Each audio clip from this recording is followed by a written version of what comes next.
Alyssa. Hi, how are you today? I'm a bit throaty. So, sorry, guys. you know, I must tell you that I was called in fat today. You're amazing. Of course. Well, the thing is, Smack it. If it crackles, apparently we just hit it. So, every time I know I'm going to interview you, I look at you, and then I look at me, and I'm like, not enough, short and stumpy. And I'm like, she's so tall and gorgeous and thin, and I'm like, well, so I am, like last week, I was called fat today. Okay, so I'm gonna open this with a confession. We've talked, we've interviewed you, I think, 2 times, and 3, and we have spoken on other occasions separately, and I had not seen your movie until yesterday. I'm impressed that you got through Q&A. I apologize. I know in advance. We did have strikes that we were dealing with, Well, so we couldn't talk about it. Yes, but then we did 2 where we could, and I just, And you haven't seen one. I winged it. I was like, yes, I had not seen I had it. no idea. You should act. Good. I'm a theater actor. Good. So You're very talented. I had no idea. Yes. If you've noticed, my question is centered around you as opposed to the movie. You've been like, tell me about you. I'm talking absolutely no. Yeah, so no, Okay. I was like, tell me about you. So I just saw it yesterday for the first time. I said, I guess I should probably see the 2 movies of the people I have to interview this weekend that I have not seen yet. I rushed to watch one of the movies, and then stuff happened with their travel, and I did not have to interview them this weekend. And I'm 3 years in there too, so I just thought, oh my God, so good. That's where I was going. I wasn't sure which way this was going. So good. I will say that I'm not the biggest Evil Dead person. I like it okay. Get out. But I like it okay. But it was not my thing so much. But yours is like, whoa. That's pretty good, Yeah, I was so drawn in to your characters, the storyline, of course the effects, of course, duh. But that's why we watch these movies. But I was just like, wow, oh my God, this is so great. And I was like, why did I sleep on this for so long? And so that's why I felt the need for a confessional, because I hadn't even watched it. And I was like, I'm terrible. I love that you haven't seen it and I had no idea. There you go. I just like to talk to people. I'll talk to anyone about anything. Great. So, yeah. But yeah, it's Great. I'm glad you loved it. something I was really impressed with, and I knew you guys, a lot of you guys were not American, right? Because I'd seen interviews and heard you guys talk before. I was like, those accents are good. Because I thought, I was expecting to go into this movie hearing your voice, hearing your natural accent. And I was like, wait, what? Do you know I've never acted in my normal accent? never? Never. I'm so good. Do you? I've auditioned with it, but clearly I didn't get the job. Do you work with a dialect coach, or are you just really good at it? I used to. It depends on what accent it is. If it's a new accent that I've never done before, I'll work with a dialect coach. But I've gone to multiple coaches to get the American down. And I did that years and years and years ago. And I will spend, if I'm working in an American accent, I just try to stay in it. Yeah, I won't talk to people in my personal life in a different accent. That's just fucking weird. Yeah, on the set, yeah. That is Yeah. amazing. Or like if I'm like at the supermarket, yeah, I'll just pretend I'm American. Like, you look like that actress and then they hear you talking and you're like, no. Yeah. Do you find that, do you do different kinds of American? Like from different regions, like New York, Midwest? Can't do New York. No, can't do that. No, I can do Southern, but Southern is so general because there are still different regional ones within that. So it would depend. I was also impressed that you didn't fall into Southern because a lot of times when I hear Australians, Irish, or English, yeah, for some reason those vowels sit in our mouth better. It's easy to drop those G's and such. So there's like an attitude as well to a Southern accent that I like. It's easy to draw. Think of like the heat sort of getting to you. There's more to an accent than just the sounds of it. I think you can think of like where you are and the climate and what the people are like. Do you have a favorite accent besides your own that you like to jump into? That you're like, oh yeah. No, not really. I would really love to work with my natural accent. And not have to be thinking about an accent while I'm working. Yeah. Do we have any audience questions? Hey, yeah. So at the end of that, spoiler alert, you use with your children, can you go through the whole process of what you had to endure and what was CG and what was practicals? I'm going to try. Okay. Because it was very complicated. All right, I'd love to hear about it. Okay. Okay. We did some of it practically. Okay, alright, I'm going to try to break it down. We started filming with, so we called it the Marauder. Yeah. Right? And we started filming, because we shot the film chronologically, which very rarely happens, but because we had a purpose-built set and because we were,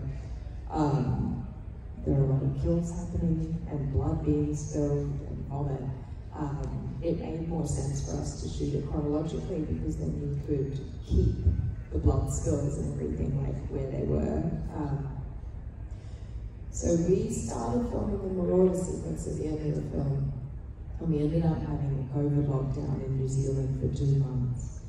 And we hadn't filmed the end of the movie, so we couldn't leave because, normally if you're shooting out of order, maybe there's some stuff that they can put together in the editing and in post, and you can cobble together and film it. Because we hadn't shot any of it, we had to stick around, and then we all had to socially distance when we were back on set. So we filmed a little bit of it with me and Gabby and Morgan all together, with me wearing this crazy 70-pound backpack on my back. And we also had a team of stunt doubles, and they had their own creature suit that they would be put into. And they were in harnesses so that they could be, the weight could be taken off and then they could scuttle around and stuff. So a lot of the wide shots were 2 stunt doubles with their backpack. I think one of them had a mask of Morgan's face that they had to wear. It was pretty crazy. And my head on that was a prosthetic head that was puppeted. Which is just wild when you see your own head it's just weird. So then we came back and we had to all socially distance, and it would they would film us all separately, and then they would stitch that back together in post.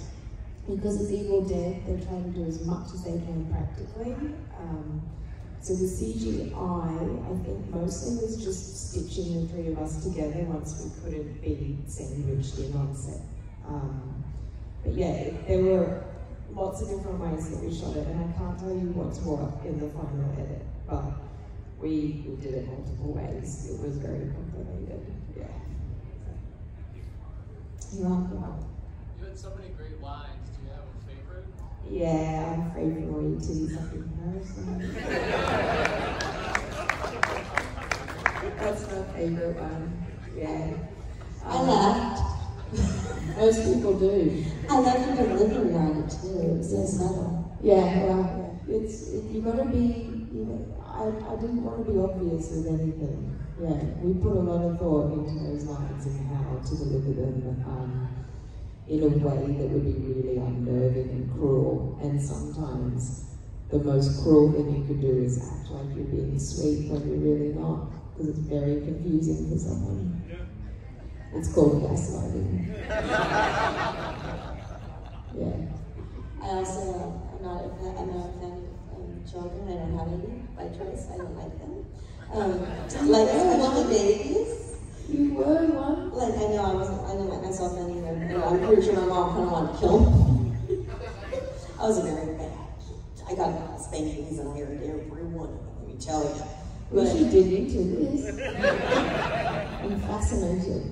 Oh, I was just naughty. I was always throwing tantrums and It's this. normal for a kid though. Big feelings. So yeah, I was not a good child at all. I was knocking things over. I was a destructive little brat. I was a brat. Oh, Anyway, so when I heard it's hard to assign bad intentions to toddlers, guys. when I heard that line, I laughed out loud because of that. I'm like, it's me.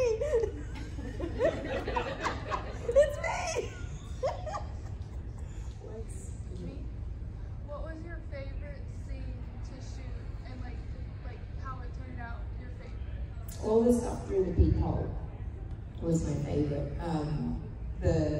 The kill sequence was really fun because we had a very specific timing for everything that had to happen. That was really fun to do. But then just the dialogue with my daughter Cassie, little Nell who played Cassie.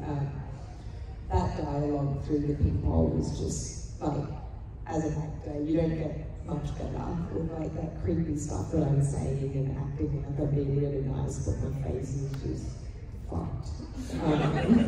Yeah. Hi, I'm Andrew. I'm from USA Today. Hi. My question is, you walked into a franchise that has a 40-plus year fandom, and you're the first like lead woman in one of these movies too, because the previous one was an ensemble, and then all the other ones were. I would say Jane Levy was a lead. Well, they don't find out to the end. That's kind of a spoiler. Is that fair? No, I'd say Jane Levy was a lead. Okay. Well, I wanted to know. Who's with me? Okay. I just didn't want to spoil it because it starts out as you don't know who's, you know. Oh, the lead. okay. But how have you found the fandom for Evil Dead? The fandom's amazing. I mean, I get to come and do this and speak directly with people that really love the film. And you don't normally get to do that as an actor. Yeah, I love the fandom. I feel like they've really embraced our take on it as well, which feels pretty great because the pressure's on when you join a franchise like that. But I mean, I just think the fans have been so wonderful and lovely and awesome, and I meet people in my line that have gone and seen the film multiple times in the cinema, which just blows my mind. I never thought that is what I would do. You know, when you decide to become an actress, you don't think you're going to be known as MAGA Mummy. I've fully embraced it because it's pretty awesome, it's great. And horror fans are like film nerds, it's like they're my people. I'm not big on horror myself because I'm an absolute chicken. But I love film, I love the craft of it. And I feel at home. Thank you. Thanks. So you had some really good facial expressions in the movie, just incredible. I mean, captivating. So do you spend time in the mirror doing those? Are you coached? How does that come into play? I don't spend time in the mirror, no, because then, well, this was a different role. So normally with acting for me, I don't like to think of how I'm going to look. That seems like the wrong motivation. It's only ever about how I feel, what I want to affect the other person in the scene with, and you know, just be in the moment and live very truthfully. Having said that, Evil Dead was different. because I think with a lot of the kills that we had, there was some comedy in there, right? I like suck out an eyeball and I like choke on it and spit it across the room. And that takes a certain amount of timing to hit the comedy of that. And so there's more of a technicality to it. And I wouldn't look in the mirror for anything, but you would kind of have to think about the timing of something. And like, oh, I'm gonna take a couple steps, not move, and then, you know, and so I was in my head a little bit for stuff like that in a way that I hadn't been before for other characters. I hope that answers your question. It was quite a ramble. Jenna? Are you able to tell us anything? Are you able to tell us anything about the Model Alliance? Yes. Yes. I can tell you some things and other things I can't tell. I can tell you that the Model Alliance is an organization that I'm supporting and working with because we want to pass some legislation in New York that would regulate model agencies because they are not regulated in any way and they really take advantage of young talent, young models, both girls and boys. A lot of the time, a lot of people from underprivileged backgrounds from all over the world that they bring into New York are financially exploited. And the financial exploitation can lead to sexual exploitation. We've all heard the stories about Harvey Weinstein and Jeffrey Epstein. Jeffrey Epstein was a silent partner in the agency that I was with when I first moved to New York. Those agencies are not regulated. They charge young women exorbitant fees for them to be there. They take 20% commission.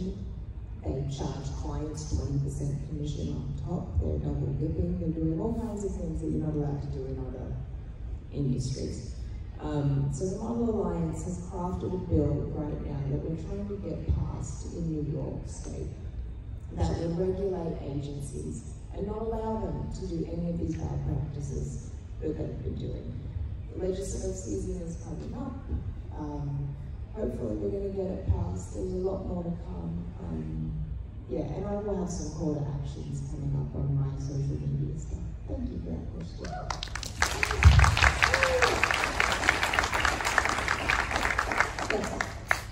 Did you watch any of the Evil Dead movies before you did the movie, or were you familiar with it before? I'd heard of Evil Dead. I made my audition tape because we tend to have to make them pretty quickly. And I made my tape with a friend of mine that was familiar with the franchise. And then once I found out that Lee wanted to meet with me, that's when I watched the originals. And I watched Lee's first film as well before I spoke to him because I wanted the knowledge of it. I was like, mate, if I'm thinking about being part of this, I want to know what it's all about. Yeah, so I became very familiar with it after that. Do you have a favorite? Evil Dead 2. So I think Got a great eyeball. I couldn't believe what I was watching. It's so bonkers. What is happening? It's so bonkers. Yeah. I was just curious, is your Necronomicon the same one as Ashes, or is it a different set in the book? Like, you remember in Army of Darkness, there was all those books, you had to say, mark to throne, and get the right one. So I was like curious, is yours like one of the ultimate books? So I think in Army of Darkness there were 3, right? Ours was one of the 3, which leaves the Evil Dead world open to the other 2. Lee's already spoken about that publicly. I'm not trying to make it look like I'm telling you guys a secret, but you can Google it. Yeah. Someone like me who has not seen it until I didn't know. I do my fair share of getting prosthetics put onto my face. Do you have a most difficult day on set? Also, what is happening?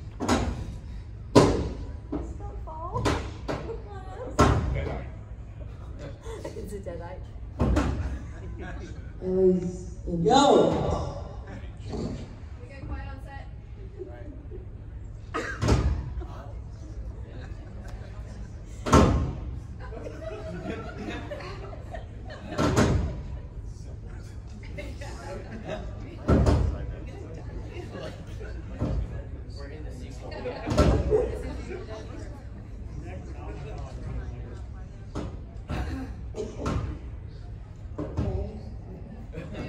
That's really unsettling.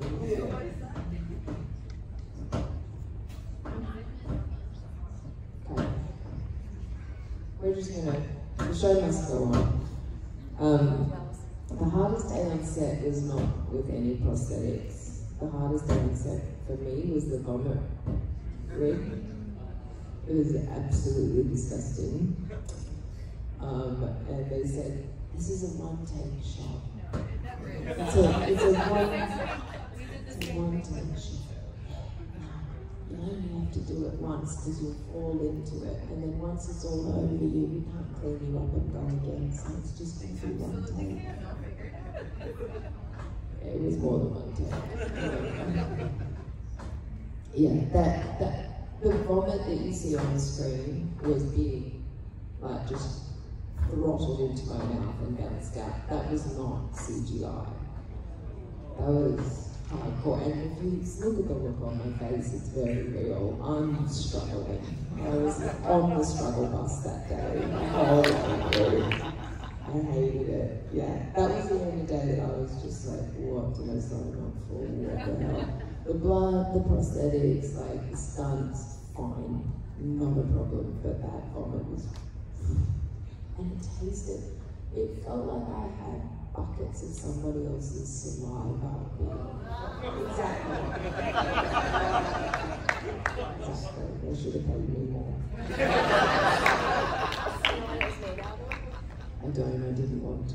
They gave me a choice of flavors, and I thought lemon would be the best one. The other flavors, I was like, oh, they might be a bit artificial in the other ones, so I'll just go with like a light lemon. Yeah. I don't think any of them would have been okay. I don't, because it was more about the amount of liquid and the force of it, and just like my head was vibrating. Yeah, it was. Oh, it was disgusting. It was foul. Yeah. Your eyes in the film, I was curious about the blood. How did you go about being on set with that? Which I don't know if the blood was CGI on your eyes, or that was natural liquid. That was CGI. The eyes were CGI. Yeah, so we talked about adding lenses. In fact, you have to ask Gigi how good it was. Yeah, no, a lot of people asked me like what the contact lenses were like, and I was like, oh, yeah. Yeah. She's so, like, I'm an FX artist myself, and she's an amazing talent, so we work together, and she wears the scleras, and her eyes get so dried out, and I'm thinking about you on there, and I'm like, oh my goodness, like, how did she pull through the whole set? I didn't. I didn't, yeah. We decided against them because of the stunts. Because with the stunts you have to be so accurate with what you're doing to keep everyone safe. And if we limited my field of vision in any way, it was going to be unsafe for other people. So that was, in the end, the decision against lenses and doing the CGI. Yeah. If you talked to Bruce or Sam, or if they were ever on set, did they give any input on the movie? They weren't on set because we filmed in New Zealand during the pandemic. I was lucky to get there, honestly. In fact, I think me and Gabby were the last people into the country. So New Zealand was very, very restricted. And it was necessary people only. And these days you can watch dailies from anywhere in the world. So they were watching and weighing in with Lee, but we don't tend to be a part of those discussions. Normally the producers and the director, or they'll have those talks outside of us. We don't get a lot of that, yeah. But I did meet Bruce and Sam at South by Southwest when we premiered and hung out with them there, and yeah, they're very fun. But Bruce is a real character. Yeah. You know, Lee, the director, did he ever talk about on set, was the elevator scene an intentional nod to The Shining? Sorry, what? The elevator scene with the blood, was it an intentional nod to The Shining? Did he ever talk about Oh, yeah. I wish there was, but I've never heard. No, it was, I mean, pretty direct. Yeah. Absolutely, it was. Yeah. I'm glad I didn't have to do the blood elevator. I was out of the country by then. That was one of the last things they did. That didn't happen in chronological order. Yeah, I took off. I was right, and I was like, go home. Can you speak on what it was like to work with those amazing young cast members? Because everyone in the cast was so phenomenally talented, but working with kids can be challenging. So how was it working with the little ones, especially with our subject matter? Sorry. Oh, this cough, man. I feel fine, but the cough. Yeah. Like, I don't know what the hell I have. Depends on. Because I'm fine energy-wise. What is it? Anyway, sorry. The kids. Okay. Gabby and Morgan were teenagers, and working with teenagers is pretty similar to working with adults. Especially actors, because we're probably all teenagers at heart. Now, she was 10 when we filmed, 9 when we filmed. She was definitely the most professional one of all of us. She took her job very seriously. I mean, we do too. Yeah. I think the difference is once you've been on a few sets, you know how you can have fun in between things and when you need to be serious, and you know when you need to ask for space. I remember there was a day, I think I was messing around with someone and Mel gave us a look, just like, can't believe you're doing this. Yeah, she was great. She's so good. I mean, it's in the performance. She's so good. They all were really, really good. Really good. Yeah. She hadn't read this script, so she only knew her lines and would be told like what was going to happen on the day. And we showed her the makeup process, so she could come in and see like how it was done and what was happening, so that she knew it was all pretend. And whenever we had a scene together, we would show her what I looked like in bright lights, because the set was really very dark. Yeah, so we never just put me onto set with her. And she hadn't read the script and just knew her lines and knew what was about to happen. And because we all had stunt training and rehearsals and stuff, like, we all know what's going on, and there's no surprises. And in fact, I hate having to act surprised or scared, because you know exactly what's happening on the set, and those are both really hard to fake when you know exactly what's happening. Yeah, so that's how we did it. Yeah. The character of Ellie, there's not too much backstory portrayed in the film. I mean, probably tattoo artist, of course. You create a backstory for yourself. Yeah, I did. Just loosely for her.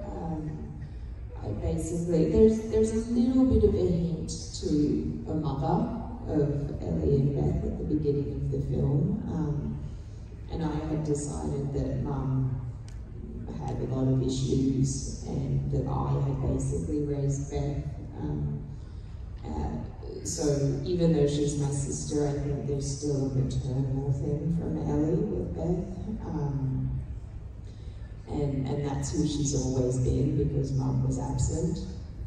That was the biggest part of Ellie that I worked on for the backstory. And then Ellie is a completely different, that's not Ellie, that's a different spirit. And I worked a lot harder on that. Yeah. Was she pretty disapproving of Beth's career choice?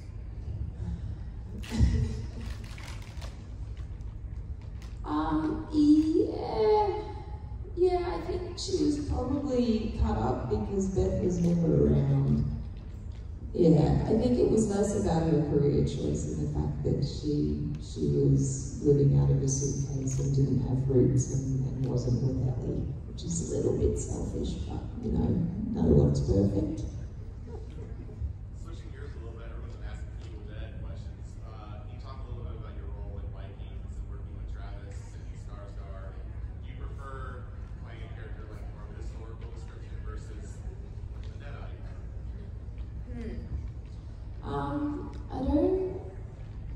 I don't think I could answer the question in terms of historical. I think more about characters in terms of like what I have to justify in them. So I like working on messed up women.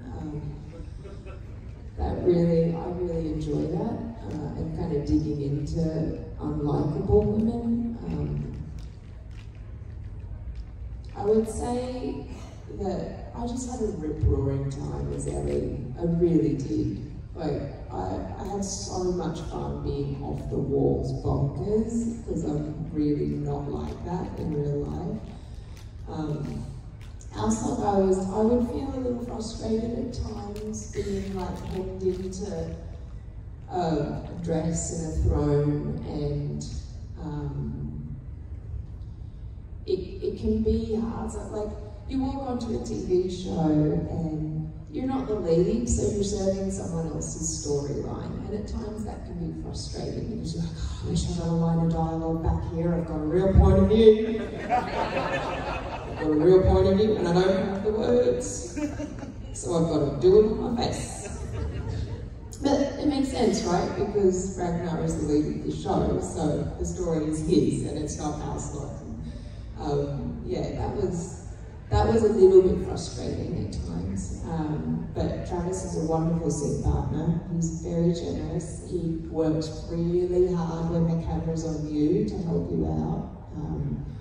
And I learned a lot from him with what you can do to support your other actors on set, because when the camera's not on you, you can say whatever the hell you want to say. And sometimes it helps someone to hear different words all of a sudden, and it can click them in a different way. And he was so wonderful with doing that and throwing things at you and playing around. And yeah, I really enjoyed that part of working on Vikings. One more? What was your favorite costume on Vikings? Oh, the one that I died in. Yeah, I was like, she's got to go down a queen. She needs to look like a queen and go down a queen. Yeah, that one. And I got a wrap-up question, and you know my wrap-up questions are? You always ask me the really deep ones. I do. Well, it's deep, but it's not as deep. Last time you asked me about what legacy I wanted to leave. That's done. Okay, so you mentioned about, of course, you started as a mom and you moved into acting. Do you have any advice or life lessons you want to share about someone who is beginning their acting journey?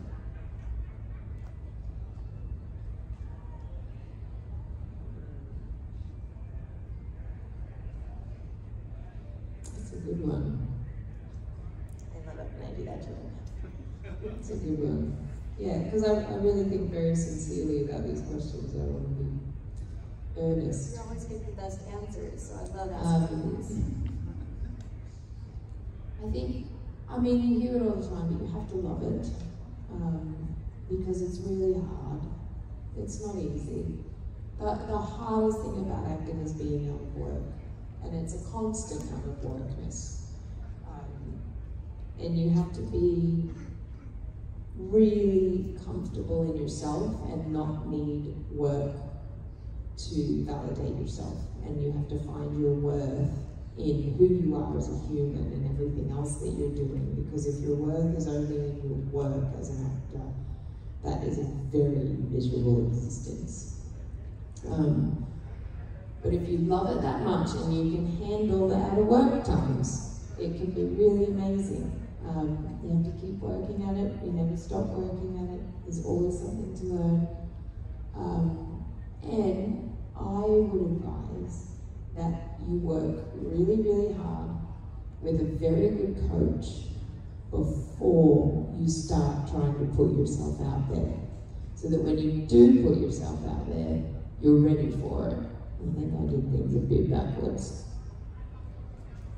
You live in your life. You already have this career in the entertainment industry of sorts. So was it difficult to also like switch into acting, or was it pretty natural? No, it wasn't natural at all. I always loved acting, and I didn't like modelling, and I always thought that modelling was going to be a way for me to either pay for my college or transition into something else. What was I going to say? No, it's kind of hard coming from modelling. You have contacts, right? So like I could get an agent, which is really hard for a lot of people to get an agent. That seems to be like, you kind of feel like there are gatekeepers to the industry, and that is the managers and the agents, and getting your foot in that door can be really hard. So as a model, you can get agents. That is, you have connections to make that possible. But you're fighting a stereotype already, because people love to think that models can't act. And like a lot of them can't, I'm not going to lie. There have been many that have tried. Another stereotype is models are dumb, and not true. No, that's not true. That's not true. But you're already fighting that and a preconceived idea that people have of you when you walk into a room. So you kind of have to, you really need to know what you're doing to be able to back up walking into the room and performing. Yeah. Thank you. You're welcome. Thanks, guys.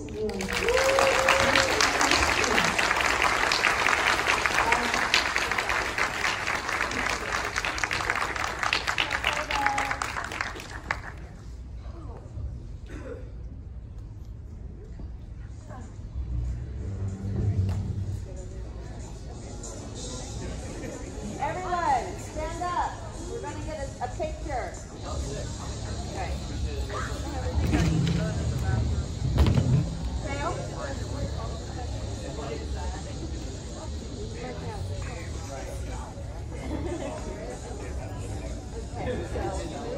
Take a picture real high so everyone can see. All right, ready? 1, 2, 3. 1, 2, 3. 1, 2, 3. All right, now, you want to go to that.